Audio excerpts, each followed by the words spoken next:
traduire un C'est nom. pas une traduction. C'est pas une traduction. Si par exemple je te traduis le mot, je te traduis le mot dormir en français, je te le traduis sleep en anglais. Non, non, non, non, Ça c'est une non. traduction. Au Maintenant, là, on fait, parle de translittération. Translittération, ça veut dire que le Y, là, le yod mhm, en hébreu, il n'existe pas en grec. Donc, ils ont mhm, écrit Jesus. mhm, Quand tu prends, par exemple, Néhémie, Néhémie 8, chapitre 8, verset 7. On a Néhémie, chapitre 8, verset 7. Si tu le prends en hébreu dans la Masorétique, il écrit Yeshua. mhm, Il est translittéré, c'est pas traduit, translittéré par Jesus dans la Septante grecque. 70, c'est des rabbins qui ont fait la Septante grecque. Donc, quand les Grecs traduisent, donc quand ils ont traduit la Bible hébraïque mhm, à Alexandrie, à l'époque, au IVe siècle avant Jésus-Christ, ils ont traduit Yeshua par Jesus. Ils ont translittéré, pardon, translittéré. Une fois qu'ils ont fait cette translittération à Jesus, les évangélistes comme Matthieu, par exemple, lui, il reprend cette translittération dans son évangile mhm. en grec. Et donc, il translittère Yeshua en Jesus. Donc, si tu prends l'évangile de Matthieu en grec, il te le dit bien. Le terme, c'est Yesouv. Lui, il prend donc Yesouv parce qu'il fait l'accusatif singulier. C'est une règle grammaticale en grec qui est Mhm, l'accusatif singulier de Jesus. mhm, Et il explique pourquoi le nom de Jesus est donné à Jésus, au fils de Marie, parce que mhm. c'est lui qui sauvera son peuple. Donc, il est en fait, il est l'hébreu de Yeshua. Maintenant, si on va dans les preuves archéologiques, tu peux trouver aussi au premier siècle, on a comment ça s'appelle l'ossuaire de Jacques qui a été retrouvé. Mhm, Ça a été débattu, ça a été retrouvé. Et si l'ossuaire de Jacques, il est écrit au premier siècle en araméen cette fois-ci, mhm, et le texte en araméen c'est Yaakov bar Yosef Achi di Yeshua. Donc mhm. le frère de Jésus, Jacques, fils de Joseph, frère de Jésus, a été retrouvé au premier siècle. Donc on a aussi le terme Yeshua écrit en araméen déjà au premier siècle. C'était le nom qui était utilisé par les Juifs du premier siècle. C'était pas Ok, excuse-moi, Yehoshua. hein. Excuse-moi pour la question. C'est pas parce que je suis chrétien que les incohérences, je vais les cacher. C'est moi mon problème. Et Vas-y. tu penses que si on faisait une pièce d'identité et qu'on écrit mon nom à moi, de façon, j'ai un nom indigène. Et du coup, pour faire ma pièce d'identité, on fait la transposition comme tu le dis. Est-ce que ça veut dire la même personne? Ce que tu dis, ça n'a pas de sens. Parce que Tu ne quand comprends pas. Matthieu, Parce que je vais t'expliquer. Attends, écoute-moi, écoute. laisse-moi Mhm. t'expliquer. L'évangile de Matthieu, il a été traduit, mais le nom a été translittéré. Le nom de Jésus a été translittéré. C'est C'est-à-dire que ça, je quand ils ont dis. écrit, C'est ça, je dis. Pourquoi ne pas maintenir. Parce que les noms, ce sont on n'a pas besoin de toucher au nom en réalité. Pas besoin. Ces gens, moi, j'ai des euros. Supposez un instant, on veut raconter l'histoire de Thomas Sankara. Et puis on fait la, comment tu as dit translittérer. On fait ça à son nom. Est-ce que les descendants ou bien ils seraient ok, facilement connus? Oui, Adora, oui. je vais répondre à ta question. Si tu Mhm, as un Chinois là, qui avec ses mhm, lettres, avec les lettres chinoises, il a sa mhm, carte d'identité mhm, avec l'alphabet chinois. Maintenant, il mhm, vient en France là, on lui fait une carte d'identité française. il devient français. Est-ce qu'on va utiliser l'alphabet chinois?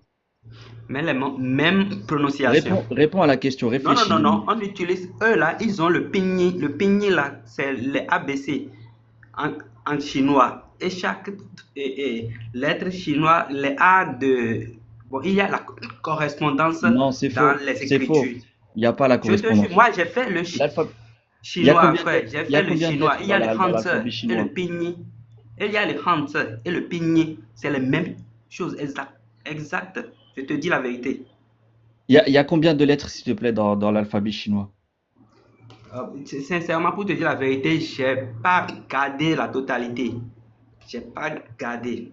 Bon, Mais je sais qu'il il y y a a le combien, hanzi il y et a le combien de lettres pinyin. dans l'alphabet français? Il y a combien de lettres? Le 24, 26. D'accord.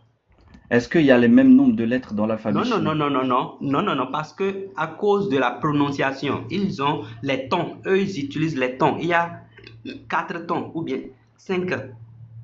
Donc toi-même, tu comprends la logique. Ça veut dire que si tu as un nom chinois, on va le translittérer en français quand on va faire ta carte d'identité. C'est logique. En arabe, tu as combien? 30 lettres, non? Si peut-être Oustas va me corriger là-dessus. En arabe, c'est pareil. L'hébreu, le yod, il existe, il est translittéré par le J en français. Yeshua, il devient Jésus. C'est logique en fait. T'as pas le même nombre de lettres dans les différentes langues. Donc forcément, tu es obligé de translittérer le prénom. Non, au fait, les translit, comment, je ne sais pas comment le mot, la translittération, on va dire non, la translittération des noms n'altère pas la prononciation. Ça n'altère pas la prononciation. Genre, on Voilà, t'appelle Mali. ah, Oui, adorable. J'attends, oui. ici là, je vais t'aider sur ça. Monsieur, tu as dit que la translittération, c'est quoi? La translittération, donc quand le terme, le nom Yeshua en hébreu, il a été translittéré, Non, non, non, c'est-à-dire non, non, non, non, non, non, non, non, non, non. Ne me donne pas d'abord un exemple. Il faut que d'abord on comprenne la définition du mot translittération. Ça veut dire quoi d'abord avant de prendre un exemple? ok. Donc quand tu vas translittérer un mot, tu vas copier le son par des significations ou alors rendre compréhensif le nom pour un alphabet différent. Ah, C'est ça la attendez, Non, non, définition. frère, non. s'il te C'est plaît. ça la définition. Je Attends, viens de te donner la définition. Adora. J'ai dit, attends, je viendrai t'aider d'abord. Coupe ton micro, Adora. Est-ce que tu peux prendre ton dictionnaire et définir pour nous le mot translittération? Ça veut dire quoi? Translittération, rendre un mot compréhensible pour quelqu'un qui ne connaît pas l'alphabet original. J'ai dit, qu'est-ce que veut dire selon quel dictionnaire? C'est selon quel Oh, dictionnaire? je viens de te lire là la définition. C'est selon quel dictionnaire? Bah, prends ton dictionnaire alors si tu n'es pas d'accord avec ma définition. Non, le dictionnaire que tu as pris là, c'est quel dictionnaire? Quel est son nom? Je viens de te dire une définition. C'est selon quel dictionnaire? Ah, frère. Tu peux prendre le Robert. On va prendre le Robert. Très bien. Donc, cette définition que tu as donnée là, ça vient du dictionnaire Robert, c'est ça, non?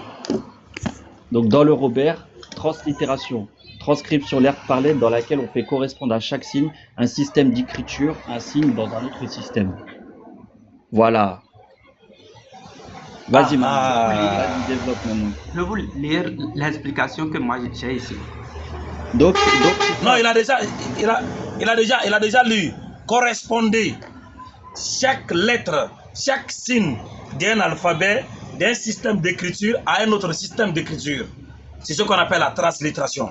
Chaque lettre, on crée une correspondance. Ça veut dire quoi? Si on a la lettre, par exemple, alpha, voilà, alpha, en grec, on trouve la lettre qui correspond à alpha en grec. En français, on prend la lettre A.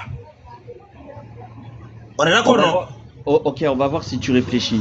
Il y a combien de lettres dans l'alphabet grec, s'il te plaît? Non, les alphabets grecs, attends, je regarde. Sinon, à mon niveau, Il y en a Ok. 24. 24 Mon lettres. frère, en mon frère, attends. reproduisant, 24 lettres. Attends. Adora, pardon. Il y a 7 voyelles, il y a 17 consonnes. 7 voyelles, 17 consonnes. Ok. Est-ce qu'il y a Merci 24 beaucoup. lettres? Est-ce qu'il y a 24 lettres dans l'alphabet français, s'il te plaît? Non, il n'y a pas 24 lettres.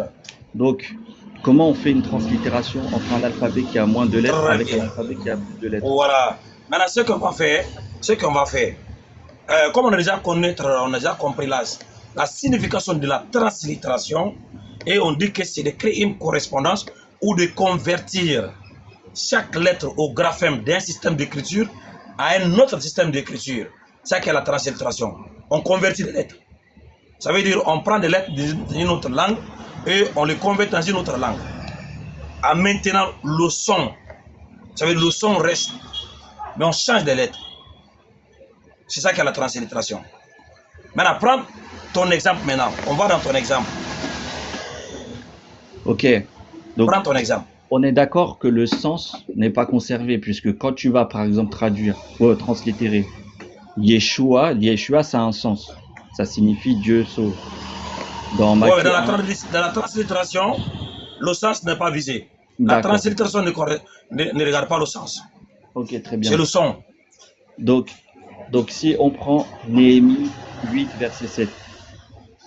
Néhémie chapitre 8, verset 7. Les rabbins, là, quand ils ont traduit dans la Septante grecque, à partir du texte hébreu, le nom de Yeshua, ils l'ont translittéré, pardon. Quand ils l'ont translittéré Yeshua, ils l'ont translittéré par Jesus. Est-ce qu'on est d'accord là-dessus? Non. Tu as dit ils ont translittéré. Oui. Est-ce que là-bas c'est une translittération ou c'est une correspondance? On a déjà défini qu'une translittération, c'est une correspondance. Non. Tu as pris un exemple. Et dans Oui. cet exemple, on va maintenant analyser ton exemple. Est-ce que Yeshua à Jesus, c'est une translittération ou bien c'est une correspondance qu'on a créée en grec? C'est quoi la différence entre une translittération et une correspondance? Voilà. La correspondance ne suit pas les règles de la translittération. La Ok, correspondance, ce n'est pas une translittération. Voilà. Ok, quelle règle- Lorsqu'on quelle crée une règle- correspondance, par exemple, Vas-y. écoute-moi frère. Vas-y. Voilà. Par exemple, dans Johannes en grec, en français là, on a Jean. C'est une translittération ou c'est une correspondance? Johannes. Johannes en français c'est Johan. Si tu fais la. Non, la c'est pas ma question. C'est pas ma question. Johannes en grec. En français, on trouve Jean. C'est une translittération ou c'est une correspondance? C'est une correspondance. Voilà. La correspondance n'est pas une translittération. Parce que ça ne respecte pas les règles de la translittération. Maintenant, Jesus là n'est pas une translittération, c'est une correspondance. Parce que ça n'a pas réglé, ça n'a pas respecté les règles de la translittération. Les lettres ne correspondent pas dans le nom Jesus. Le problème c'est que si tu suis ce raisonnement-là, alors Jesus n'est ni la translittération de Yeshua, ni la translittération de Yehoshua. Donc oui, dans tous les cas, ton argument zéro. s'effondre. Oui, est-ce que moi je dis que c'est faux? C'est exactement ça. Jesus n'est pas Yehoshua et n'est pas Yeshua. C'est une correspondance qu'on a créée. C'est une fabrication, on a correspondé. D'accord. Voilà. Donc maintenant, si on comprend cela, ne dis pas que c'est une translittération. Depuis tout à l'heure, tu commis cette erreur-là. Je ne voulais pas intervenir. Jésus, ce n'est pas une translittération de Yeshua. Parce que lorsqu'on fait, on applique les règles de la translittération. J'aimerais, alors je clarifie un point. Jésus est la translittération de Jesus. Voilà. C'est faux. C'est faux. Pourquoi c'est faux? Très bien. La translittération, c'est de correspondre chaque graphème ou chaque système d'écriture à un autre système d'écriture indépendant du son. Est-ce que Jésus peut donner Jésus en français si on translite? Bah oui, puisque Jésus vient du latin et qui vient du grec. Est-ce que si c'est une translittération, est-ce que Jésus peut donner Jésus? Bah, je viens de te dire que oui. Si tu prends par exemple dans toutes les langues Oh, latines, attends. On va translittérer, attends. Je vas-y, viens ici sur mon translitère. tableau. Bah, translitère Jesus Non, non, en non. latin et en Oh, français. attendez. Doucement. On va faire ça ensemble, toi et moi. C'est devant tout le monde, non? Attends. J'ai mis le tableau devant toi. Je vais écrire, puis toi, tu vas translittérer pour moi. On va voir si tu vas trouver le nom là.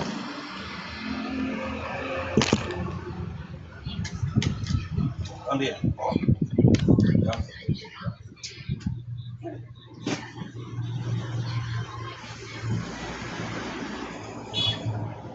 Voilà.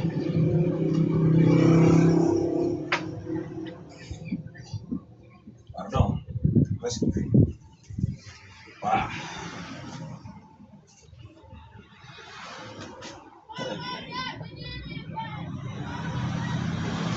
Voilà. Je suis là. Je mets la caméra ici.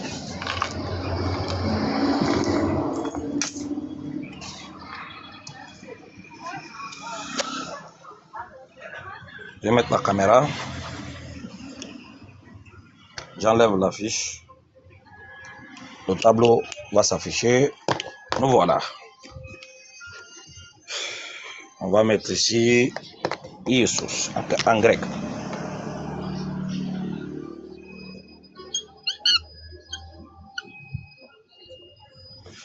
Jesus en grec. Ok. Maintenant, allons-y, on va translittérer. Maintenant, la lettre iota correspond à quelle lettre en français? Ouais, c'est I. I. C'est I. Ouais, c'est I. Ça Écoute, marche pas. ok. Oui, ça marche pas. Voilà, Ça marche pas. ça va. Voilà, merci beaucoup. Il faut faire la correspondance. Oui, il faut faire la correspondance. Si tu veux. Merci beaucoup. Donc, ça veut dire Jésus là n'a pas été translitéré parce que si tu vois ici même, Oui. il y a. Voilà, merci beaucoup. Donc maintenant, tu as d'autres arguments ou bien tu veux qu'on va continuer sur le nom de Jésus maintenant? Vas-y. J'ai pas Très d'argument. bien. Voilà, merci beaucoup. Donc ici là, la question qu'on a posée ici là-haut, c'est de savoir quand l'ange est venu visiter Marie là, l'ange avait donné quel nom à Marie? Yeshua. Ok. Si le nom que l'ange a donné à Marie, c'est Yeshua, ça veut dire que Jésus n'était pas le nom que l'ange a donné à Marie. Bah, Jésus, c'est arrivé, c'est en français. Le français arrive bien plus tard. Ça, je veux dire, ça n'a pas de sens ce que tu dis. Non. Regarde. Marie a reçu un nom. Yeshua. Et le nom là, c'est le nom de son enfant. Oui. Est-ce que le nom là, c'est Jésus? Je viens de te dire que c'est Yeshua. Est-ce que le nom là, c'est Jésus? En quelle langue?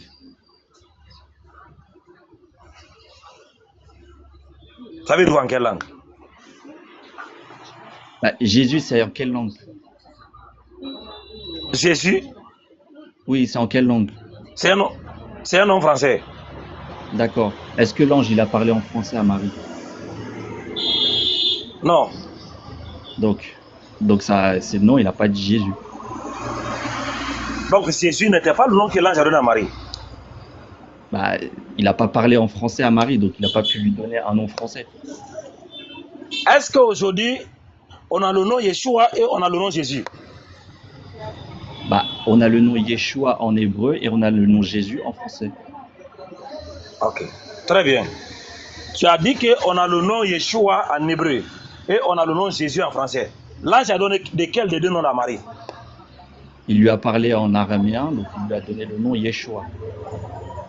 Très bien. Ça veut dire que l'ange n'a pas donné le nom Jésus à Marie. Il n'a pas parlé français avec elle, donc il n'a pas pu lui donner le nom Jésus.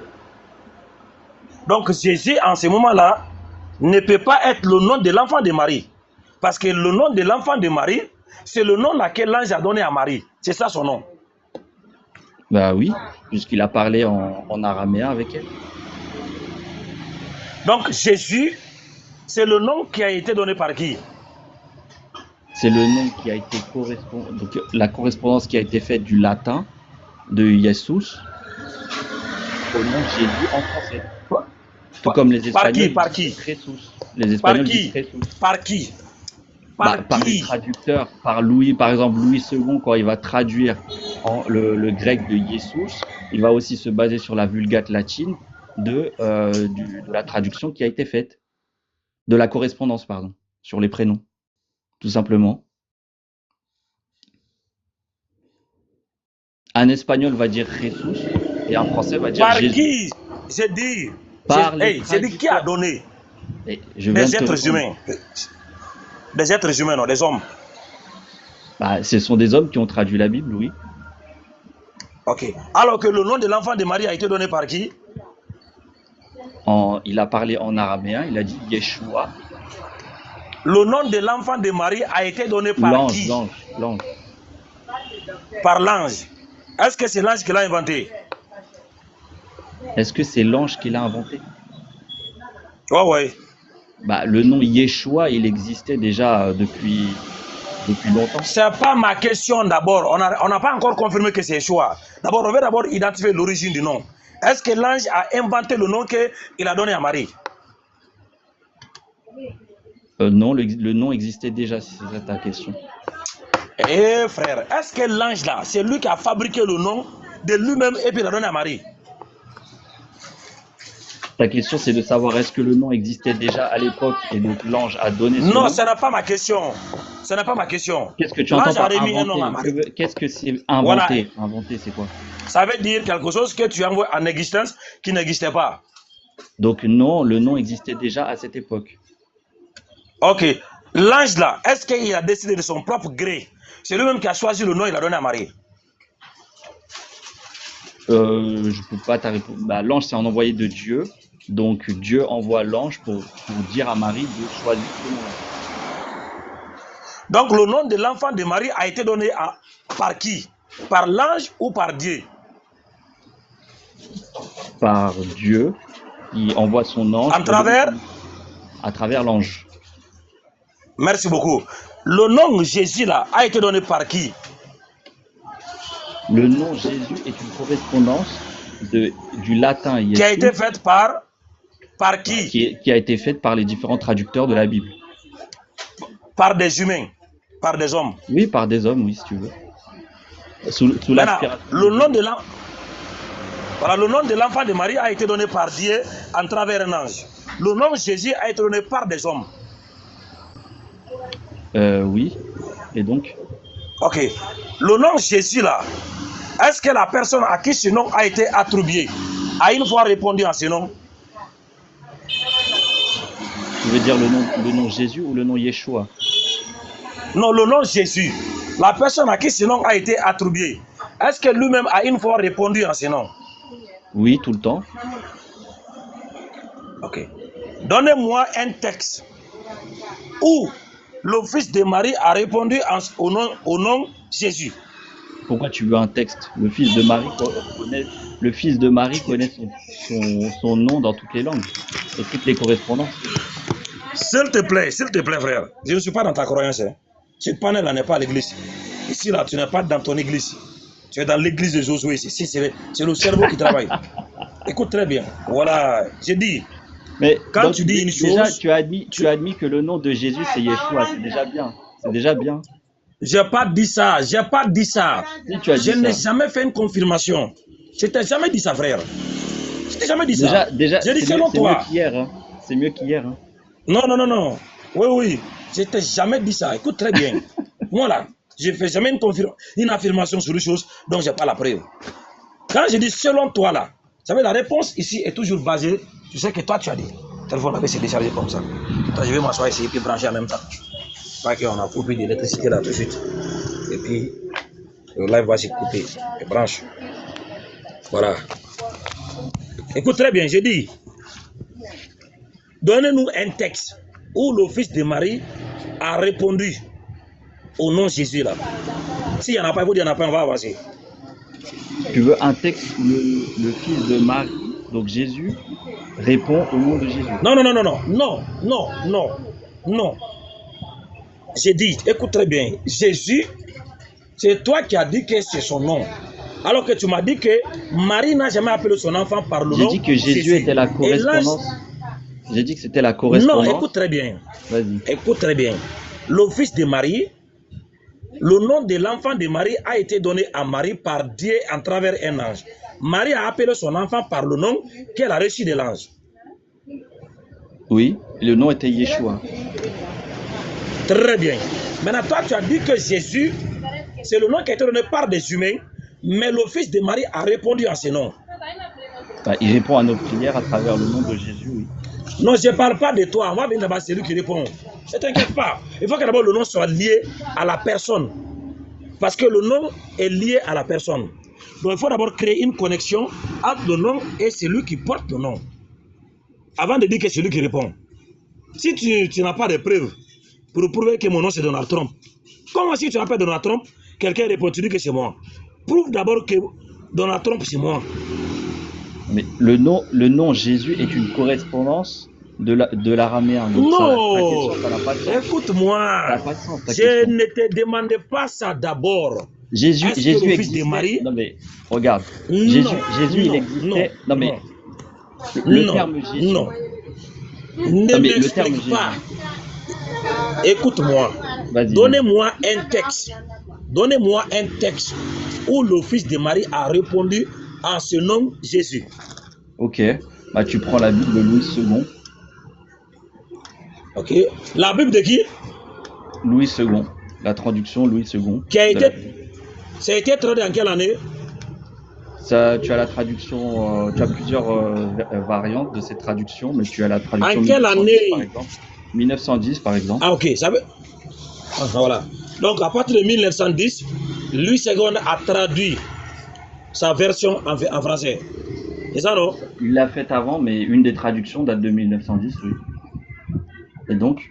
Non. Ok, donne-moi la traduction de Louis II avant 1910. Moi, je te parle de la Bible de Louis II de 1910. Je te parle de cette traduction. Non, tu as dit, il a fait une autre traduction avant 1910. Donne le nom de cette traduction-là. 1900 combien? Ou bien 1800 combien? Tu as une traduction qui est plus ancienne encore. Tu as une traduction de 1800. Tu as une traduction de 1871, par exemple. De Louis II. De Louis II, ouais. Donc Louis II a traduit, sa première traduction était en 1800 combien? Tu as une traduction en 1871. Mais donc c'est quoi Louis II. En fait? Oui, mais donc c'est quoi, non. Ta question? Mon ami, attendez. Tu as dit que avant 1910, Louis II avait traduit une Bible en français en 1800 combien? Tu as une première traduction en 1871. Ok. Je tape traduction Louis II 1871 cas. Ok.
t'entend pas, Oustaz. Ok, je lis. Hein.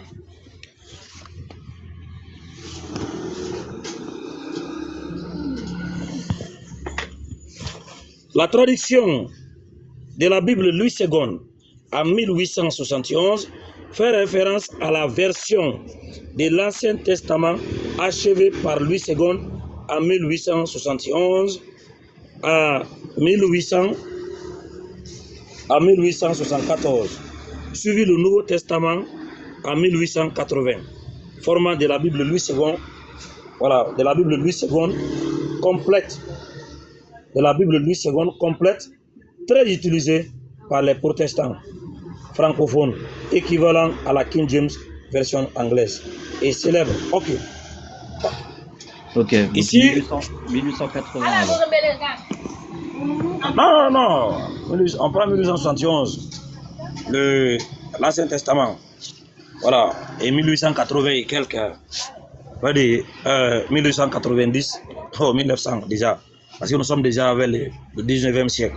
Voilà. Ici, on parle de l'Ancien Testament et bel et bien du Nouveau Testament. Maintenant, 1900, on prend le 9e siècle.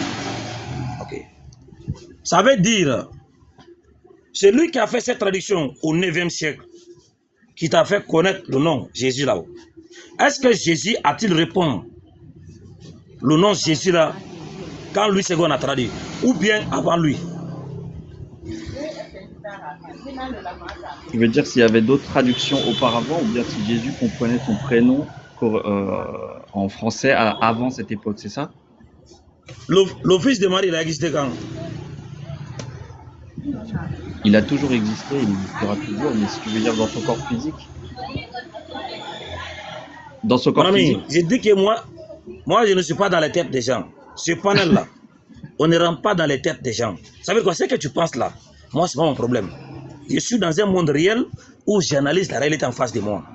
Le fils de Marie là, il a existé quand? Est-ce que tu peux clarifier? Sur la terre. Dans son corps, ok, dans son corps physique sur terre, c'est ça? Il a existé quand sur la terre? Ok, son ministère terrestre. Au 1er siècle, entre l'an 0 et l'an 33. Ok. Est-ce qu'il y a l'an 0? Qu'est-ce qui est l'an 0? Est-ce qu'il y a l'an 0? Comment ça, est-ce qu'il y a l'an 0? Bah oui, il y a l'an 0. Oh oui. Ok, l'an 0 a combien de mois? Oui, l'an 0 a...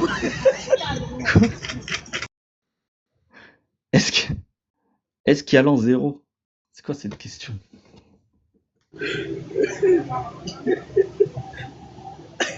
L'an 0 a combien de mois? L'an 0 a combien de mois? C'est quoi cette question? Tu parles du calendrier grégorien?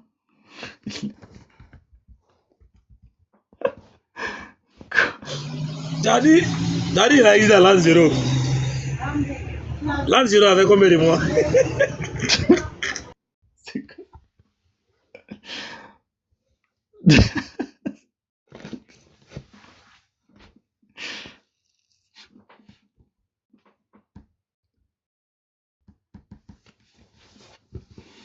12 mois? Est-ce qu'il y a l'an 0? 12 mois, oui. Comment l'an 0 peut avoir 12 mois? Bah, c'est l'an 0, il a 12 mois et après ça devient l'an 1. C'est le calendrier grégorien. Donc, le 1er janvier, l'an 0.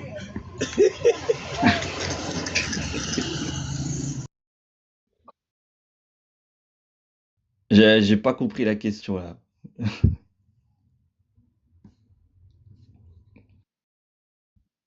Vas-y, enregistre ce que tu veux. Comment? Donc le 1er janvier, l'an 0. Hein?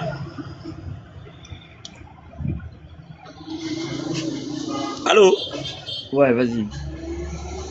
Est-ce que c'est ça? Le 1er janvier, l'an 0.